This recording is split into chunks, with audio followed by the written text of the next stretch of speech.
नए और press video में हार्दिक स्वागत है।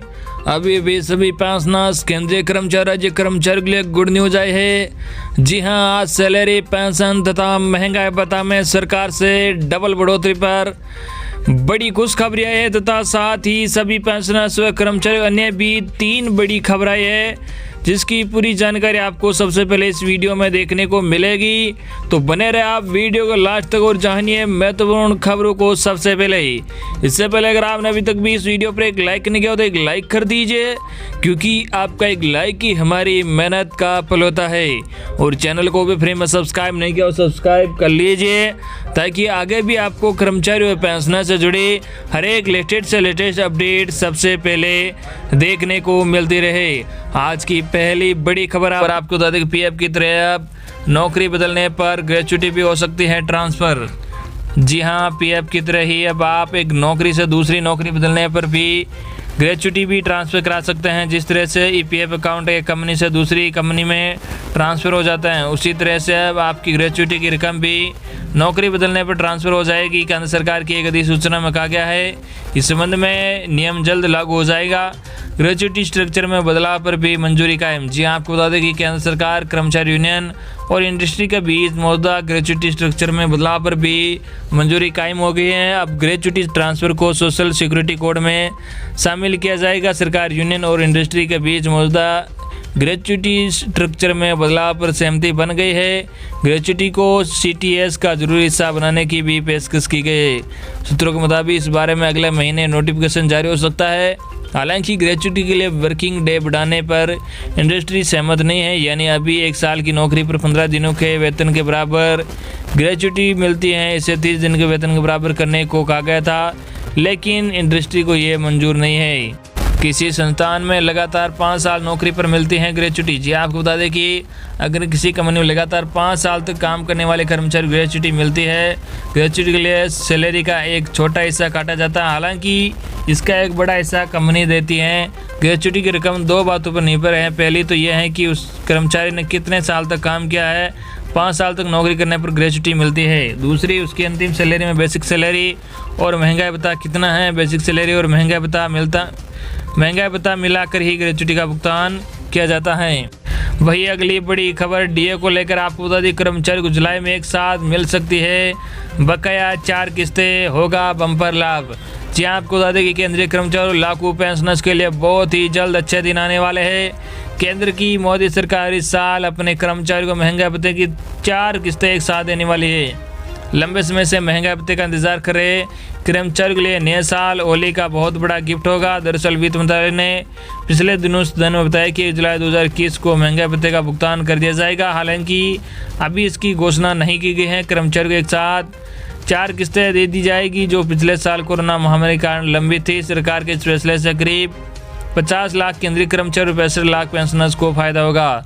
मालूम हो, केंद्र सरकार अपने कर्मचारी साल में 2 बार महंगाई भत्ता देती है, लेकिन कोरोना महामारी के कारण उनकी किस्तें रोक दी गई थी। फिलहाल केंद्रीय कर्मचारी और पेंशनर्स को 17% महंगाई भत्ता मिल रहा है। अगर 1 जुलाई को एक साथ 3 किस्तें दे दिया जाता है तो कर्मचारी को महंगाई भत्ता बढ़कर 34% हो जाएगा। महंगाई भत्ते में बढ़ोतरी होने से सैलरी में भी अच्छी वृद्धि हो जाएगी। डीए बढ़कर हो जाएगा 34%। जी आपको तो डीए में एक साथ 4 किस्तों के भुगतान के बाद कर्मचारी का महंगाई भत्ता बढ़कर 34% हो जाएगा। 4 किस्तों में 1 जनवरी 2020 को 4%, 1 जुलाई 2020 को 4% और 1 जून 2021 को 4% और 1 जुलाई 2021 को 5% बढ़ोतरी होने का अनुमान है। इसके अलावा मौजूदा समय में महंगाई भत्ता 17% मिल रहा है। इस तरह से सभी को मिलाकर कुल 34% डीए हो जाएगा।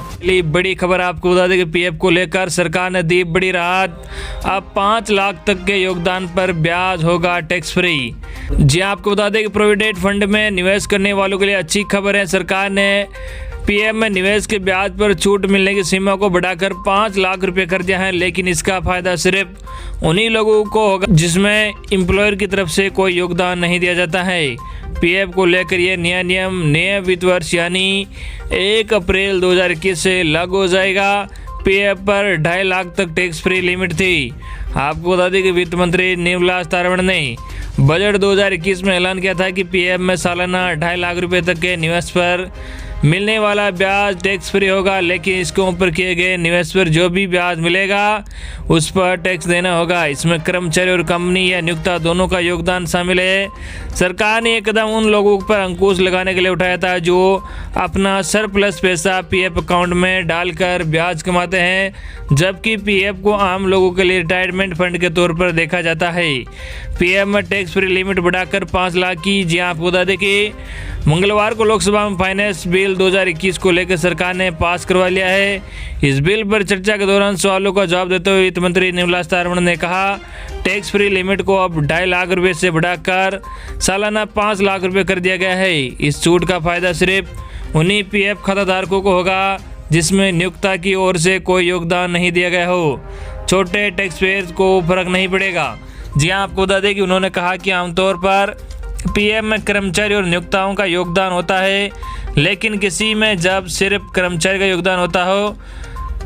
योगदान हो उसे 5 लाख तक टैक्स फ्री लिमिट का फ़ायदा मिलेगा। वित्त मंत्री ने भरोसा दिया कि 2.5 लाख रुपए की फ्री लिमिट का फ़ायदा 93% लोगों को होता है जो कि सब्सक्राइबर हैं और उन्हें मिलने वाला ब्याज बिल्कुल टैक्स फ्री होगा।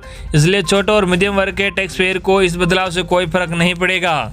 पीएफ का नए नियम को ऐसे समझे। जी आपको बता दें कि मान लीजिए आप नौकरी करते हैं और आपका ईपीएफ अकाउंट है, तो इसमें आप और आपकी कंपनी 12% योगदान करते हैं। दोनों को मिलाकर इसमें 2.5 लाख रुपये सालाना योगदान होता है या इससे कम होता है, तो इस पर मिलने वाला ब्याज बिल्कुल टैक्स फ्री होगा। लेकिन आपने 2.5 लाख रुपये सालाना से ज़्यादा योगदान किया है, मान लीजिए 3 लाख रुपये ऐसे में सरप्लस योगदान 50,000 रुपये पर जो भी ब्याज आपको मिलेगा उस पर आपको टैक्स चुकाना होगा। अगर आप वॉलेंट्री प्रोविडेंट फंड यानी वीपीएफ और पब्लिक प्रोविडेंट फंड यानी पीपीएफ में निवेश करते हैं तो आप 5 लाख रुपए तक के कुल सालाना निवेश पर मिलने वाले ब्याज पर टैक्स नहीं देना होगा। वीपीएफ और पीपीएफ में नियोक्ताओं का कोई योगदान नहीं होता है। वही अगली बड़ी खबर आपको बता दें कि सरकार ने पेंशनधारियों को दी राहत, नए नियम लाखों पेंशनर्स को होगा फायदा। जी आपको बता दें केंद्र सरकार ने देश के लाखों पेंशनर्स को बड़ी राहत दी है। अब पेंशन भोगी बुजुर्गों को जीवन प्रमाण पत्र लेने के लिए आधार कार्ड की आवश्यकता नहीं पड़ेगी। साथ ही संदेश ऐप और सरकारी ऑफिस में अटेंडेंस लगाने के लिए भी आधार प्रमाणीकरण को स्वैच्छिक कर दिया गया है। इलेक्ट्रॉनिक्स और आईटी मंत्रालय इसे लेकर एक सर्कुलर जारी किया। इसमें कहा गया है कि संगठनों को जीवन प्रमाण पत्र देने वैकल्पिक तरीके निकालने चाहिए। साथ ही नेशनल इंफॉर्मेटिक्स सेंटर को आधार कानून 2016, आधार नियम 2016 और यूआईडीए द्वारा समय पर जारी सर्कुलेशन दिशा निर्देशों का पालन करना होगा। जीवन प्रमाण पत्र पेंशनों के लिए एक जरूरी हिस्सा बन गया है। इसकी शुरुआत तब हुई जब बुजुर्गों को अपनी पेंशन लेने के लिए जीवित होने का प्रमाण पत्र देने के लिए परेशान होना पड़ता था। यहाँ तक कि जहाँ नौकरी करते थे वहाँ से जीवन प्रमाण पत्र लाकर पेंशन वितरण एजेंसी को देना होता था। डिजिटल सुविधा शुरू होने के बाद पेंशनरों की कई तकलीफें कुछ हद तक कम हुई, लेकिन कई पेंशनधारियों को शिकायत थी कि आधार कार्ड नहीं होने से उन्हें पेंशन मिलने में कठिनाई हो रही है। उनके अंगूठे का निशान मेल नहीं खा रहा है। 7 दिन बाद बढ़ सकती है आपकी वही अगली बड़ी खबर है आपको बता दें कि 7 दिन बाद बढ़ सकती है आपकी टेक होम सैलरी। जानिए वेतन के नए नियम से कैसे मिलेगा आपको फ़ायदा। जी हाँ, पुराना फाइनेंशियल ईयर खत्म होने के 7 दिन बाद यानी 1 अप्रैल से कई नियमों में बदलाव होने वाले हैं। इनमें से एक अहम नियम आपकी सैलरी से जुड़ा है। दरअसल सरकार की ओर से नियम वेतन कानूनी यानी न्यू वेज कोड 1 अप्रैल से लागू हो जाएगा। इस नियम के बाद आप अपना टैक्स घटाकर अपनी टेक होम सैलरी बढ़ा सकते हैं। ये जानते हैं क्या है नया वेतन का कानून और कैसे आप इसका फ़ायदा उठा सकते हैं।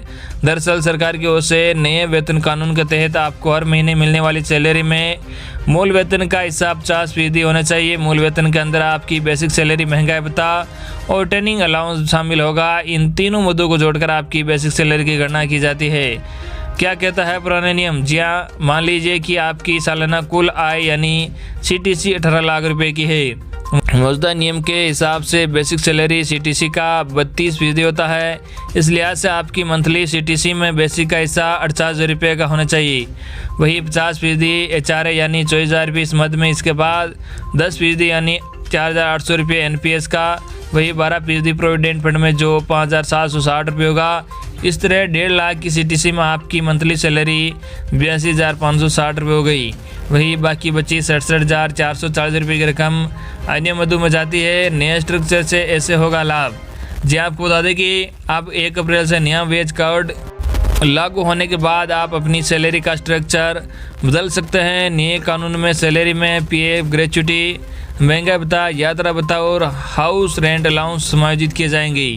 वही बेसिक सीटीसी का 50% होने का मतलब है कि अन्य भत्ते 50% से ज़्यादा नहीं हो सकेंगे। इसी तरह पीएफ और अन्य भत्तों में बदलाव होने से भी टैक्स का भार कम हो सकेगा, जिसका असर आपकी टेक होम सैलरी पर दिखेगा। तो ये थी आपके लिए आज की बड़ी खबरें जो हमने सबसे पहले आप तक पूछा है। आई होप कि आपको आज की हमारी खबरें पसंद आई होगी। इस वीडियो पर ज़्यादा से ज़्यादा लाइक और इस वीडियो को ज़्यादा से ज़्यादा आपके मिलने वालों तक जरूर शेयर करना, ताकि ये न्यूज़ सबसे पहले आपके मिलने वालों तक जरूर पहुँच के। धन्यवाद।